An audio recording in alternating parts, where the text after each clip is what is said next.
ஆகாஷ் டெலிசனுக்கு நீதி கேட்டு இந்த மானாமதுரை பகுதியில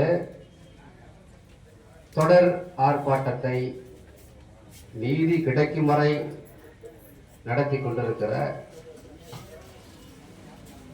இந்த மானாமதுரை பகுதி வாழ் மக்களுக்கும் பல்வேறு இடையூறுகளுக்கு இடையில் ஒரு போராட்டத்தை நாம் நடத்துவது என்பது அவ்வளவு எளிதான காரியம் அல்ல. அதிலும் இது போன்ற நீதி கேட்டு போராடக்கூடிய அந்த போராட்டத்தை வழிநடத்துவது என்பது ஒரு பெரிய விஷயம். பல்வேறு இடையூறுகள் வரும். இந்த அதிகார கும்பல்கள் சும்மா விடுவார்களா? விடமாட்டார்கள். எந்தெந்த வழிகளில் எல்லாம் இந்த போராட்டத்தை நீர்த்து போக செய்ய முடியுமோ அத்தனை இடையூறுகளையும் தருவார்கள். இதில் கட்சிகள் அமைப்புகள் அது வேறு வகையான குடைச்சல். என் பேரை முதல்ல போடல, அதனால நான் வரல. என் பேர் 4வதாக இருக்குது, நான் எப்படி வர்றது என்றெல்லாம் இப்படி ஒரு பக்கம். தடையெல்லாம் மீறி இந்த போராட்டத்தை தொடர்ச்சியாக நடத்தி கொண்டிருக்கிற இந்த போராட்ட குழுவிற்கு நான் சார்ந்திருக்கிற தமிழர் நீதி கட்சியின் சார்பாக புரட்சிகர வணக்கத்தை தெரிவித்துக் கொள்கிறேன். முதலில் இந்த ஆகாஷ் டெலிசன் யார், எந்த அடிப்படையில் இவருடைய படுகொலை நடக்கிறது என்பதை நாம் தெளிவாக புரிந்து கொள்ள வேண்டும். இந்த பகுதியில நான் ஒரு 17வது நாள் போராட்டத்திற்கே வந்து கலந்து கொண்டேன். அப்படி கலந்து கொண்ட போது இந்த கிருஷ்ணராஜபுரம் நகர் பகுதியைச் சேர்ந்த அந்த மக்களிடத்திலே நான் விசாரித்தேன். யார் இந்த ஆகாஷ் டெலிசன், அவருடைய நடவடிக்கைகள் என்ன, எப்படிப்பட்டவர், அவருடைய குடும்ப பின்னணி என்ன என்பது குறித்து நான் அங்கு இறங்கி விசாரித்தேன். அந்த வகையில் இந்த ஆகாஷ் டெலிசன் என்பவர் ஒரு துடிப்பான இளைஞர், தவறை தட்டி கேட்கக்கூடிய ஆற்றல் மிக்கவர், ஆண்மையோடு செயல்பட்டவர். அவருடைய அப்பா இதே பகுதியில் பிரியாணி கடை வைத்திருக்கிறார். இந்த ஆகாஷ் டெலிசன் என்பவர் பற்றி காவல்துறைக்கும் தெரியும், அவருடைய குடும்ப பின்னணி குறித்து இந்த காவல்துறைக்கு தெரியும், இந்த பகுதி மக்களுக்கும் தெரியும் எப்படிப்பட்டவர்கள் என்று. என்ன நடக்கிறது இங்கே? இந்த மானாமதுரை பகுதியிலே கஞ்சா கொடி கட்டி பறக்கிறது. கஞ்சா வியாபாரம், இந்த கஞ்சா வியாபாரம், இந்த கஞ்சாவை விற்பதற்கு இந்த காவல்துறை உடனடியாக இருந்து கொண்டு அந்த கஞ்சா வியாபாரிகளிடத்தில் பணத்தை பெற்றுக் கொண்டு கஞ்சா வியாபாரம் செய்வதற்கு துணை நின்றிருக்கிறார்கள். அந்த நிலையில தான் நான் விசாரித்த வகையில் கஞ்சா குடித்து பாதிக்கப்பட்டு இறந்த குடும்பத்திற்கு இந்த கஞ்சா வியாபாரிகளிடத்திலே பணத்தை வாங்கி இந்த ஆகாஷ் டெலிசன் கொடுத்திருக்கிறார். அப்படிப்பட்ட நிலையில தான் இந்த கஞ்சா வியாபாரிகள் என்ன செய்கிறார்கள்? ஆகா, நம்முடைய தொழிலுக்கு ஆபத்து வந்துருச்சு, ஆகாஷ் டெலிசன் மூலமாக ஆபத்து வந்துருச்சு, இந்த இளைஞர் படை இப்படியே போனா நம்ம கஞ்சா வியாபாரம் நடக்காது, அப்படியே டாஸ்மாகையும் நடக்காது, நம்ம நினைச்சது நடக்காது என்று சொல்லி ஆகாஷ் டெலிசன் மீது பொய் வைக்கிறார்கள். அவர் மீது பொய் வழக்கு புரியப்படுகிறது. ஏற்கனவே ஒரு முறை பொய் வழக்கு போட்டு இவரை ஆஜர்படுத்திய போது இவர் அங்கே அந்த நீதிபதியிடம் வாக்குமூலம் அளித்திருக்கிறார். இவர் படித்துக் கொண்டிருக்கிறார். ஒரு படித்த பையனை நீங்க இப்படி பிடிச்சிட்டு வந்து இந்த மாதிரி கேஸ் போட்டிருக்கீங்களே என்று அந்த நீதிபதியை விசாரித்த போது இந்த ஆகாஷ் டெலிசன் உண்மையை சொல்லி இருக்கிறார். இது போன்று எந்த தவறு நான் பண்ணல, என்னை வேண்டுமென்று இந்த காவல்துறை பிடித்து பொய் வழக்கு புனைகிறார்கள் என்று சொல்லியிருக்கிறார் அந்த நீதிபதி. இந்த ஆகாஷ் செலிசனை உடனடியாக விடுதலை செய்ததோடு மட்டுமல்லாமல் அந்த காவல்துறையை எச்சரித்து அனுப்பியிருக்கிறார்கள். இந்த நிலையில்தான் நம்முடைய ராஜதந்திரங்கள்லாம் வீணாய் போய்விட்டது என்று காவல்துறை குறிபார்த்துக் கொண்டே இருக்கிறார்கள். கஞ்சா வியாபாரம் நடக்காது இவன் இருந்தால், சாராயத்தை வாங்கி வைத்து விற்க முடியாது இவன் இருந்தால், ஆக இவனை எப்படிதான் இவனை போட்டு தள்ளுவது என்று காவல்துறையும் இந்த கஞ்சா வியாபாரிகளும் சேர்ந்து முடிவெடுக்கிறார்கள். அப்படி முடிவெடுத்து ஒரு அந்த சம்பவம் இவரை பிடித்துக் கொண்டு போவதற்கு முன்பு ஒரு அடிதடி ஒன்று நடக்கிறது. இவர் அறிவாளை வைத்துட்டு ஓடுற மாதிரியும் அந்த மாதிரி ஒரு சில நடக்கிறது. ஆக இவர் கட்டி கேட்டதனால் அந்த சிறிய அந்த மோதல் போக்கு நடந்திருக்கிறது. அந்த மோதல் போக்கையே அடிப்படையாக வைத்து அதை பூதாகரமாக்கி காவல்துறை இவரை பிடித்துக் கொண்டு போகிறார். தனிப்படை போட்டு பிடித்துக் கொண்டு போவது கிட்டத்தட்ட 6 பேரை பிடித்திருக்கிறார்கள். அந்த 6 பேரை பிடித்ததோடு இந்த ஆகாஷ் செலிசனை மட்டும் தனியாக பிரித்து, நீ தேவேந்திர குல வேளாளர் சமுதாயத்தை சேர்ந்தவன் தானே என்று தனியாக பிரித்து பல்வேறு இடங்களுக்கு அழைத்து சென்று, தனியார் இடங்களுக்கு அழைத்து சென்று இவரை அடித்து சித்திரவதை செய்து ஒரு கோணியை எடுத்து என்ன செய்திருக்கிறார்கள், ஈரக்கா கோணியை எடுத்து காலில் கட்டி இருக்கிறார்கள். காலில் கட்டி ஒரு பாறையிலே அந்த காலை வைத்து இரும்பு கம்பியால் தாக்கி இருக்கிறார்கள். காலை சுக்கு சுக்கால் உடைத்திருக்கிறார்கள். அந்த எலும்பை எவ்வளவு வேதனையான ஒரு விஷயம். ஒரு காவல்துறை ஒரு குற்றம் செய்தாலே எந்த மாதிரியான நடவடிக்கைகள் எடுக்க வேண்டும், சட்ட ரீதியாக நீ பிடித்து விசாரித்து கோர்ட்டில் ஒப்படைக்கணும். இதுதானே உனக்கு வேலை. அடிப்பதற்கு உனக்கு யார் அந்த அதிகாரத்தை கொடுத்தது? அதுவும் தேவேந்திர குல வேளாளர் சமுதாயத்தை சார்ந்தவன் என்று அடிப்பதற்கு உனக்கு யார் அந்த அதிகாரத்தை கொடுத்தது? இவன் அடிச்சா கேட்கறதுக்கு நாதி இல்லை, எவனும் வரமாட்டான். அங்கங்க சிறு சிறு அமைப்புகள் அங்கங்க கூச்சல் போடுவான் என்று நம்முடைய பலவீனத்தை புரிந்து கொண்டு இந்த அதிகார கும்பல்கள், சாதிவரி கும்பல்கள், இந்த சதிகார கும்பல்கள் ஆகாஷ் செலிசனை அடித்து சித்திரவதை செய்து அந்த ரத்தத்தை ஒழுக விட்டு, இவர்கள் எடுத்திருந்தால் ஆகாஷ் செலிசனை காப்பாற்றி இருக்கலாம். அத்தனை ரத்தமும் போன பிறகு இவர் ஆஸ்பத்திரியிலே அனுமதிக்கப்படுகிறார். போச்சு. அங்கே சென்று இவர் இங்கே கதை முடித்திருந்தா அப்படியே ஊத்தி மூடியிருப்பான், இந்த கேஸை முடிச்சிருப்பான். ஆனால் அந்த ஆஸ்பத்திரிக்கு சென்று இவர் வாக்குமூலம் அளிக்கிறார். அந்த ஒண்ணுதாங்க எவிடன்ஸ் நமக்கு. அந்த வாக்குமூலத்துல நடந்ததை சொல்றாரு. என்ன எங்கெல்லாம் கொண்டு போய் அடிச்சாங்க, இப்படி எல்லாம் அடிச்சாங்க, இந்த சித்திரவதை செய்தார்கள் இந்த கும்பல் என்று அந்த ஆகாஷ் செலிசன் என்பவர் வாக்குமூலம் அளிக்கிறார். அந்த வாக்குமூலத்தின்படி காவல்துறை இந்த நடவடிக்கையை, இவர்களை, இந்த குற்றவாளிகளை கைது செய்திருக்கணுமா வேண்டாமா? ஆனா இன்றைக்கு 57 நாட்கள் ஆகிறது, இதுவரைக்கும் கைது செய்யல. தொடர்ச்சியாக நாம போராடிக்கிட்டு இருக்கிறோம். ஆனா இந்த போராட்டத்தை அவன் எந்த ஒரு பெரிய பொருட்டாவே அவன் நினைக்கல. இதே வேறு சமுதாயத்திற்கு இது போன்ற பிரச்சனை நடந்திருந்தால் நடந்திருக்கிறது. எப்படியெல்லாம் நடவடிக்கை எடுத்தார்கள் என்பது நமக்கு தெரியும். இப்ப சமீபத்தில் கூட ஒரு தீர்ப்பு கொடுத்தாங்க ஜெயராஜ் பெண்டிக்ஸுக்கு தூக்கு தண்டனை. அவர்களுக்கு அந்த தூக்கு தண்டனை கொடுக்கும் போது அந்த நீதிபதி என்ன சொல்லியிருக்கிறார், காவல்துறையை சேர்ந்தவர்களே இப்படி ஒரு அநீதியான ஒரு குற்றத்தை செய்தால் எப்படி சரியாக இருக்கும், அதனால்தான் உங்களுக்கு தூக்கு தண்டனை என்று அவர் பகிரங்கமாக அந்த நீதிபதி அவர்களுக்கு தூக்கு தண்டனை, 2 தூக்கு தண்டனை, இரட்டை தூக்கு தண்டனை. வெளியெல்லாம் வர முடியாது அவ்வளவு சீக்கிரம்.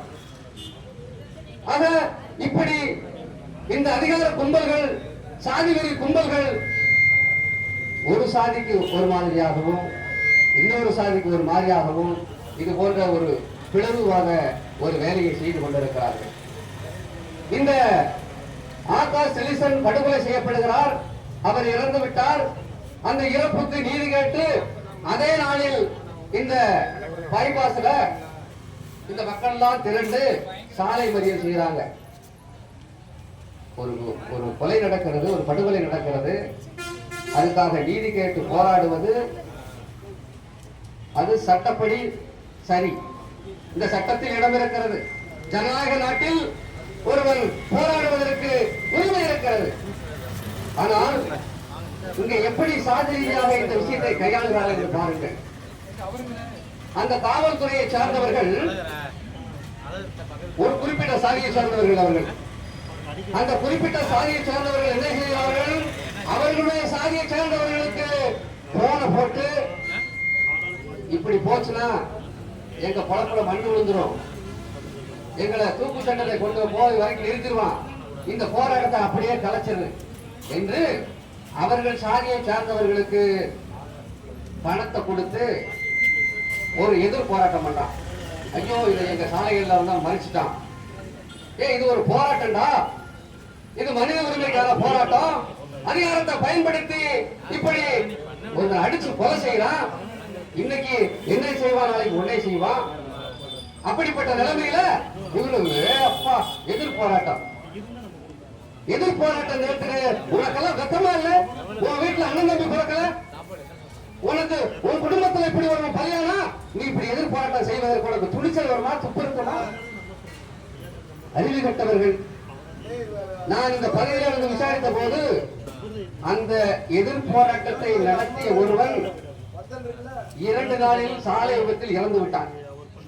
ஆகாஷ் செலிசனுடைய அந்த ஆன்மா சும்மா விடுமா? சும்மா விடுமா?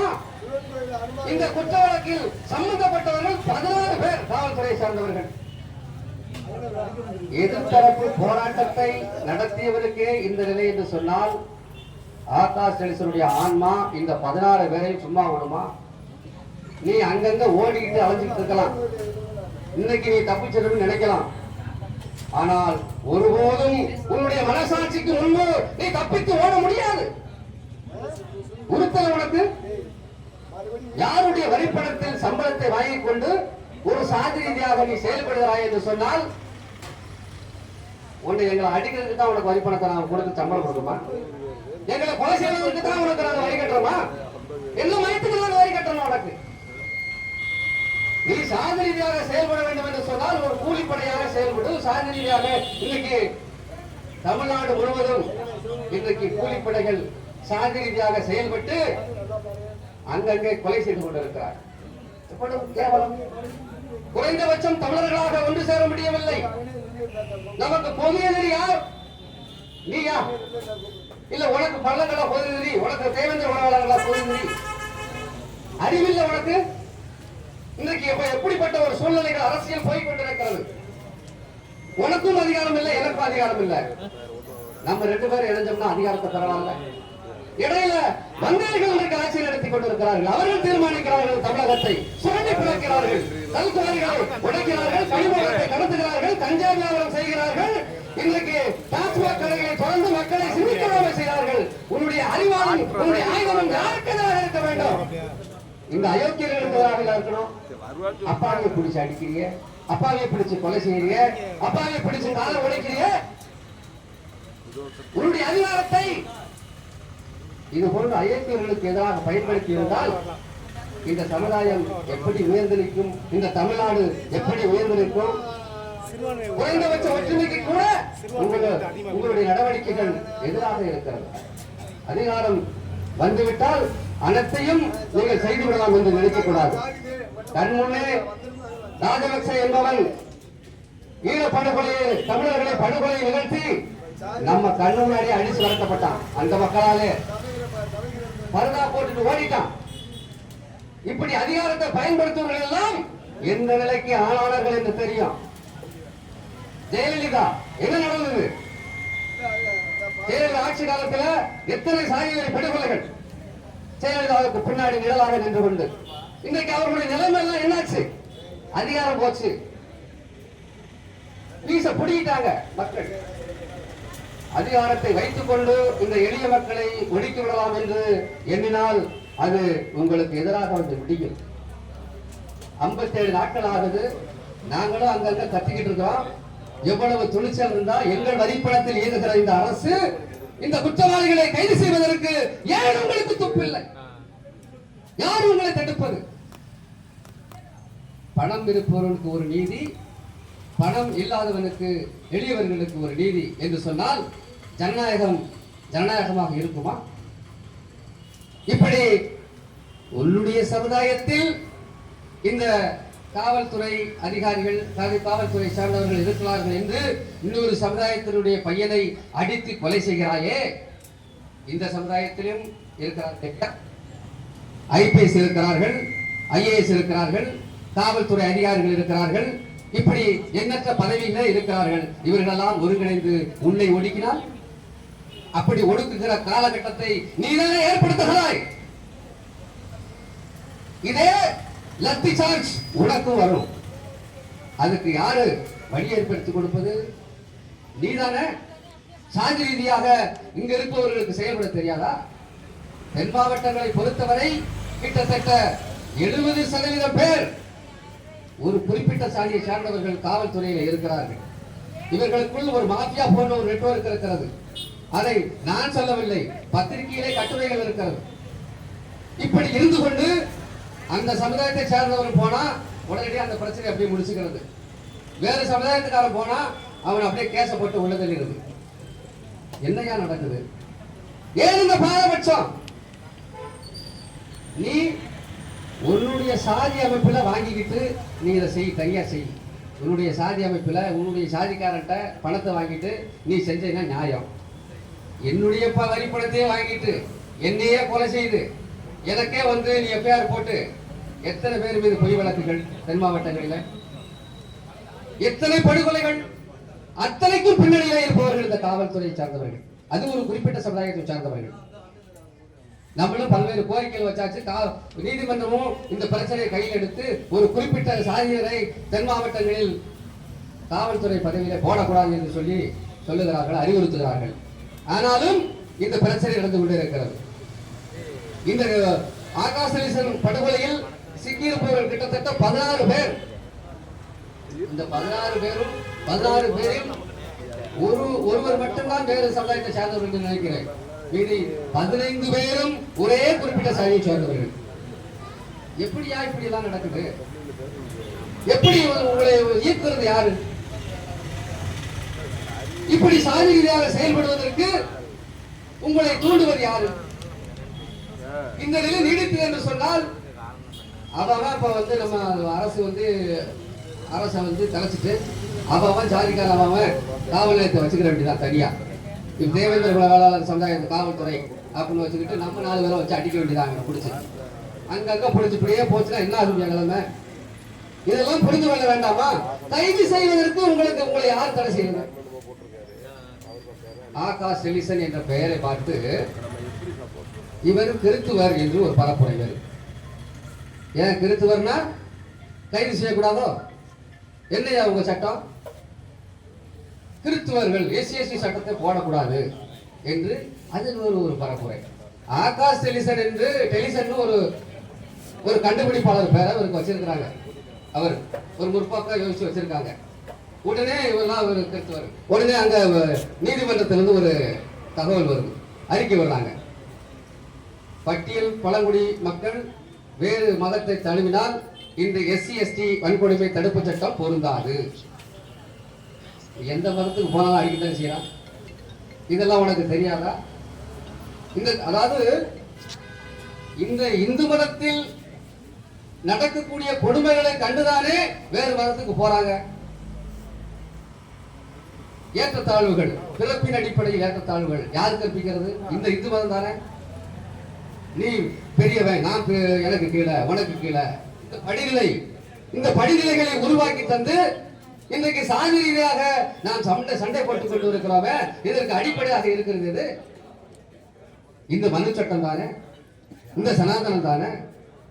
அப்ப இதிலிருந்து விடுதலையாகி போகணும்னு ஒரு வேறு பாதையை அவன் தீர்மானிக்கிறான். எங்க போனாலும் அடிக்கிறான். இதுதான் உண்மை. நீ கிறிஸ்தவனாக இருந்தாலும் அடிப்பான், நீ முஸ்லீமாக இருந்தாலும் அடிப்பான், எந்த மதத்துக்கு போனாலும் அடிதான் உனக்கு. அப்ப அடிப்படை என்ன இருக்கிறது? இந்த அடிப்படைகளை சரி செய்யாமல் எப்படி நாம் ஒற்றுமையாவது? குறைந்தபட்சம் தமிழர்களாக ஒன்று சேர்வோம், குறைந்தபட்சம் தமிழர்களாக ஒன்று சேர்ந்து நாம் அதிகாரத்தை கைப்பற்றுவோம் அப்படின்னு சொன்னாலும் இன்றைக்கு சாதி ரீதியான பிளவுகளை தொடர்ச்சியாக உருவாக்கி நம்மை நாமே அழித்துக் கொள்ளக்கூடிய ஒரு நிலைமை இன்னைக்கு ஏற்படுத்திக் கொண்டே இருக்கிறார்கள். அதற்கு பலியாகிற அப்போ இந்த ரெண்டு சமுதாயம் தான் இந்த உலகத்திலே எதிரியா? எங்க பாரு இதேதான் பிரச்சனை. படுகொலைகள் ஈஸியாக நிகழ்ந்து விடுகிறது. நாம் அதற்காக போராடி கொண்டிருக்கோம். பிறகு எங்கிருந்து அதிகாரத்தை நோக்கி நகர்வது? எனக்கு முன்பு பேச சொன்னாங்க, நாம் அதிகாரத்தை நோக்கி நகர வேண்டும், அதிகாரத்தை நோக்கி நகர வேண்டும். உண்மைதான். இது எப்படி சரி பண்ணாத அதிகாரத்தை நோக்கி நகருவ? இந்த பிரச்சனையை, இந்த சாதி பிரச்சனையை சரிபடுத்தாமல் இன்றைக்கு குறைஞ்சபட்சம் தமிழர்களாக கூட ஒன்றுபட முடியாது. அப்ப இதுக்கு இந்த பிரச்சனையுடைய மையமாக இருப்பது யார்? ஒரு குறிப்பிட்ட சமுதாயம். எல்லா சமுதாயத்திலும் பிரச்சனை நடக்குது, ஒரு குறிப்பிட்ட சமுதாயம். நான் என்ன சொல்றேன், அந்த குறிப்பிட்ட சமுதாயத்தை தனிமைப்படுத்து. இல்ல குறைந்தபட்சம் அந்த சமுதாயத்தில் உள்ளவர்களாவது ஏய் இப்படி பண்ணாரியா அப்படின்னு சொல்றானா? இல்ல, அவன் ரசிக்கிறான். படுகொலைகளை ரசிக்கிறார்கள் அந்த சமுதாயத்தை சேர்ந்தவர்கள். நான் பகிரங்கமா குற்றம் சாட்டுறேன். இன்றைக்கு இஸ்ரேல் ஈரான் போர் நடந்துட்டு இருக்கு, அமெரிக்கா போர் நடந்துட்டு இருக்கு. இந்த போர்ல பல லட்சக்கணக்கான மக்களை இன்னைக்கு அகதிகள் ஆக்கி இன்னைக்கு அந்த கமேனி என்கின்ற அந்த ஈரான் அதிபரை படுகொலை செஞ்சுட்டான் அமெரிக்கா. அப்போ ஏற்கனவே இஸ்ரேல் காசா போன்ற பகுதிகளில் போர் நடத்தி அந்த மக்களை மிகப்பெரிய அளவில் படுகொலை செய்து தன்னுடைய கட்டுப்பாட்டின் கீழே வச்சிருக்கிறான். அப்போ அந்த இஸ்ரேலுடைய ராணுவத்தினுடைய ஒரு நபரை ஒரு பத்திரிகையாளர் பேட்டி கேட்கிறான். பாலஸ்தீன மக்களை, அந்த குழந்தைகளை நீங்க கொன்று குவிக்கிறீங்களே, உங்களுக்கு மனசாட்சி இல்லையா என்று கேட்கிறான். அவன் சொல்றான், நான் இந்த குழந்தைகளை கொன்று குவிப்பதில் நான் மகிழ்ச்சி அடைகிறேன்னு சொல்றான். ஒரு ராணுவ வீரர் எப்படி அவனுக்கு கற்பிக்கப்பட்டிருக்கிறது பாருங்க. இஸ்ரேல் ராணுவம் ஒரு குழந்தைய கொல்றதுல அவனுக்கு மகிழ்ச்சின்னு சொல்றான். இதே நிலைமை தாங்க இந்த ஒரு குறிப்பிட்ட சமுதாயம் இங்க செஞ்சுக்கிட்டு இருக்கு. இந்த இடத்தான் செஞ்சுக்கிட்டு இருக்கு. கொலைகளை ரசிக்கிறார்கள். இது நாகரிக சமுதாயமா? இது அநாகரிகம் இல்லையா? எப்படி உனக்கு துணிச்சல் வருகிறது? கொலையை ரசிப்பதற்கு உனக்கு எப்படி துணிச்சல் வருகிறது? கொலை செய்வதற்கு எப்படி உனக்கு துணிச்சல் வருகிறது? ஆக இந்த 57வது நாள் ஆகுது இந்த ஆகாஷ் டெலிசனை. நம்ம வேற எந்த கோரிக்கையும் வைக்கல. இவர்கள் அவனை பிடிச்ச உடனே தூக்கல போடு, அவனை பிடிச்சு சுட்டுக்கொள்ள எல்லாம் சொல்லல. நீ தானே சட்டத்தை எழுதி வச்சிருக்கிற, சட்டத்தை நடைமுறைப்படுத்துறது நீ தானே. அவனை குறைஞ்சபட்சம் கைது செய்யறதுல உனக்கு என்னையா கேடு வந்திருக்கு? அவன் இந்த 57 நாளும் அவன் என்னென்ன பின்னாடி செஞ்சுட்டு இருப்பான்? இந்த கொலையை மறைக்கிறதுக்கு எல்லா வேலையும் செய்வானா, செய்ய மாட்டானா? வெளியே விட்டுட்டா நீ அவனை இந்த படுகொலையை மறைக்கிறதுக்கு, இந்த விட்னஸ்களை மறைக்கிறதுக்கு அவன் பின்னாடி இருந்து வேலை செய்வானா, செய்ய மாட்டானா? அப்போ இந்த படுகொலையை நீர்த்து போக வைப்பதற்கான வேலைகளை இந்த அரசு செய்கிறது. இதைத்தான் நம்ம தெளிவா புரிஞ்சுக்கணும். கொஞ்ச நாள் விட்டா என்ன பண்ணுவான்? இவன் மறந்து போயிருவான், அவன் புலம்ப பார்க்க போயிருவான். இப்பவே என்ன ஆச்சு? 57 நாள் அப்படியே தம் கட்டி பிடிச்சு நம்ம கொண்டு நிறுத்திருக்கோம். வேலை இருக்குது, பிள்ளைகள் படிக்கணும், எல்லாம் பணம் வச்சுட்டு இருக்குல்ல. அன்றாட காட்சிகள் தான். நம்ம வேலைக்கு போனதான் நம்ம குடும்பத்தை ஓட்ட முடியும். பல விஷயங்கள் இருக்குது. அப்ப அதெல்லாம் தாண்டி நாம் இந்த நீதிக்கான போராட்டத்துல நாம் ஈடுபட்டு இருக்கிறோம். இவர்களுக்கு என்ன நினைப்பு?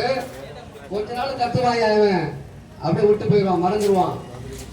அப்ப நம்ம இத க்ளோஸ் பண்ணிட்டு நம்ம வாட்டில் இன்னொரு படுகொலை செய்வோம். இந்த 16 பேரும் சும்மா இருப்பாங்க நினைக்க. இவன் எத்தனை பேரை கொலை செஞ்சாங்கன்னு அவனை பிடிச்சு அவனை விசாரிச்சோம்னா தெரியும். இந்த ஆகாஷ் டெலிசன் மாதிரி நீ எத்தனை பேரை படுகொலை செஞ்சிருக்கிற அப்படின்னு அவனை பிடிச்சி விசாரிச்சா தெரிஞ்சு போகும். ஆக இவர்களை கைது செய்வதற்கு கூட இவர்கள் யோசிக்கிறார்கள் என்று சொன்னால் இதை நாம் எப்படி எடுத்துக்கொள்வது? எங்களுடைய கோரிக்கை இந்த 16 பேரையும் கைது செய்ய. எஸ்சி சட்டம் என்ன சொல்லுது? நீ வழக்கு போடணும்னு சொல்லுது. வழக்கு போட்டு எந்த விசாரணையும் செய்ய தேவைன்னு சொல்லுது. எஸ்சி சட்டம் என்ன சொல்லுது? விசாரணையே தேவையில்லையா, குற்றவாளியா கைது சொல்லுது. அதை விட இந்த அதிகார துஷ்பிரயோகம் செய்து ஒரு பட்டியல் பழங்குடியினரை கொலை செய்வார்கள் என்று சொன்னால் அது தூக்கு தண்டனைக்கு சமம். ஆயுள் தண்டனை, குறைந்தபட்சம் ஆயுள் தண்டனை தூக்கு தண்டனைக்கு சமம் சொல்லுது. ஏய், நாங்க இல்லாதையா பேசுறோம்? ஓன் சட்டத்தை தானே சொல்றோம், ஓன் சட்டப்படி நடவடிக்கை தானே சொல்றோம். சட்டத்தை நீ தானே அமல்படுத்தணும், சட்டத்தை நீ தானே நடைமுறைப்படுத்தணும். அதை தான் நாம் கேட்கிறோம். அதற்கு கூட நீ தயங்கிக் கொண்டிருக்கிறாய் என்று சொன்னால் அப்பட்டமாக சாதி வெறியோடு இந்த காவல்துறையும் அரசும் செயல்படுகிறது என்றுதான் பொருள். இந்த 13ஆம் தேதி நாம் எதற்காக இந்த ஆர்ப்பாட்டத்தை இந்த அளவுக்கு ஒருங்கிணைத்து வைத்திருக்கிறோம் என்று சொன்னால், எல்லாம் என்ன சொன்னாங்க? தேர்தல் முடியட்டும், ரிசல்ட் வரட்டும். ரிசல்ட் வந்த உடனே அந்த 16 வரையும் அப்படியே பிடிச்சு சிறைக்குள்ள அப்படியே தள்ளின மாதிரி தான் எல்லாத்துக்கும். இந்த குறைந்த 57 நாள்ல ஒரு மயிலையும் பிடுங்க முடியல. தேர்தல் ரிசல்ட் வந்ததுக்கு அப்புறம் பிடுங்க போறாங்க என்று நாங்கள் யோசித்து இனி வரக்கூடிய அரசாவது இப்ப அடுத்து நாளைக்கு ரிசல்ட் வந்துடும், எந்த அரசு அமையும் சொல்லிட்டு ஒருவேளை ஆட்சி மாற்றம் நிகழலாம். இப்படி பல்வேறு விஷயங்கள் இதுக்கு எதிர்பார்க்கப்படுகிறது. அப்படி அடுத்து வரக்கூடிய அரசு எதுல கையெழுத்து போடுவோ எங்களுக்கு தெரியாது. முதல் கையெழுத்து அந்த கையெழுத்தெல்லாம் விட்டு இந்த 16 பேரையும் கைது செய்ய வேண்டும். இந்த 16 பேரையும் கைது செய்வதுதான் அடுத்து அமையக்கூடிய அரசுக்கு நாங்கள் வைக்கக்கூடிய கோரிக்கை. அதனாலதான் இந்த 3ஆம் தேதி நாங்க இந்த ஆர்ப்பாட்டத்தை ஒருங்கிணைத்து நடத்திட்டு இருக்கோம். இந்த ஆர்ப்பாட்டத்திற்கு அனைத்து அமைப்புகளும் இங்க வந்துட்டாங்க. அந்த வகையில இந்த கோரிக்கை நிச்சயமாக வெற்றி பெறணும், வெற்றி பெற வேண்டும். வெற்றி பெறுவதற்கு அனைத்து அமைப்புகளும் அனைத்து இயக்கங்களும் இதற்கு உறுதுணையாக இருக்க வேண்டும் என்று நான் கோரிக்கை வைக்கிறேன். அப்படி இந்த ஆகாசுக்கு இந்த கோரிக்கை நிறைவேறவில்லை என்று சொன்னால், அவர்களை கைது செய்யவில்லை என்று சொன்னால், இந்த போராட்டம் தொடருவதோடு மட்டுமல்ல, இன்னொன்றையும் சொல்லுகிறேன், அந்த 16 பேரையும் நாங்களே கைது செய்யக்கூடிய நிலைமையை நீங்கள் ஏற்படுத்திவிடக் கூடாது என்று கூறி விடைபெறுகிறேன். நன்றி, வணக்கம்.